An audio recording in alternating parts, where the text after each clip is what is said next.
Today, I'm going to use two of the techniques I've already shown you to make these adorable and delicious watermelon macarons.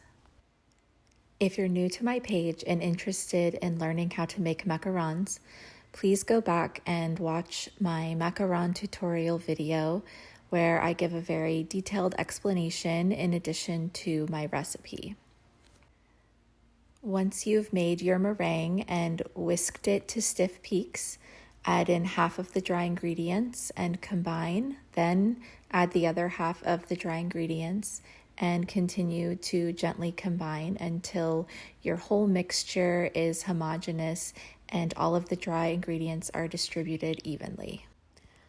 I'm putting a little more than half of my batter into a large bowl. This is going to be the light green color. This color is used on the top and bottom design for this macaron. Then I'm also going to set aside some batter that's going to be red and some that's going to be dark green. I added several drops of the leaf green Macarons gel to this batter. Gently combine it. Try not to deflate the batter yet. You just want to keep folding it until the color is evenly distributed. Next, you're going to deflate that batter to the desired consistency. I give a very detailed description of how to do this in my original tutorial, so I'm not going to go into too much detail here. You're basically going to repeat these steps with each of the colors. Pour the batter into the piping bag, then twist the top of the bag and tuck it in so that the batter doesn't dry out while it's waiting to be piped. I colored some of the batter red and followed all of the same steps that I just demonstrated. To get light green, I used the leaf green Macarons gel and I used fewer drops in order to get a lighter shade.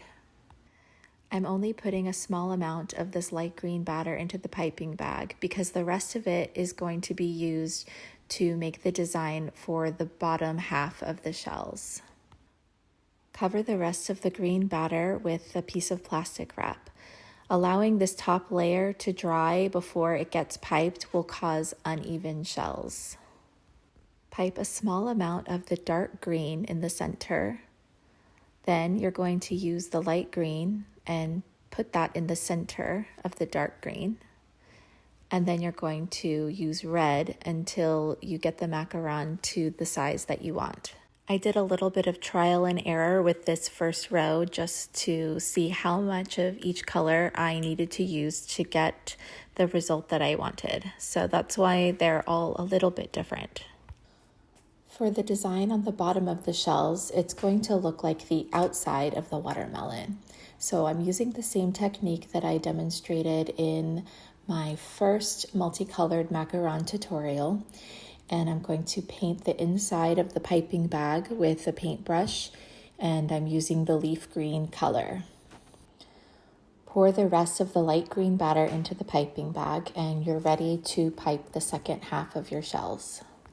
When using this technique, the first row of macarons that you pipe are always going to look a little bit strange, but that's okay, they're still going to look great. I accidentally painted some of the green too close to the opening of the piping bag, and so that did kind of ruin my stripes a little bit, but I still think they look like watermelons. Now we need to add the finishing touch to the inside of our watermelons, which would be the seeds. I use an edible food coloring pen to draw on the shells. I'm going to just draw kind of using the pattern of a clock, so that I space them appropriately, and I ended up doing 8 seeds total on each one. So I'm just outlining them and then I'm going to color them in. And here's the whole tray finished. I made my basic buttercream recipe using 1 cup of softened unsalted butter. I used equal parts butter and powdered sugar. Then I added a pinch of salt and 1/4 teaspoon of the Loran oil watermelon flavor. I also added a couple drops of pink food coloring.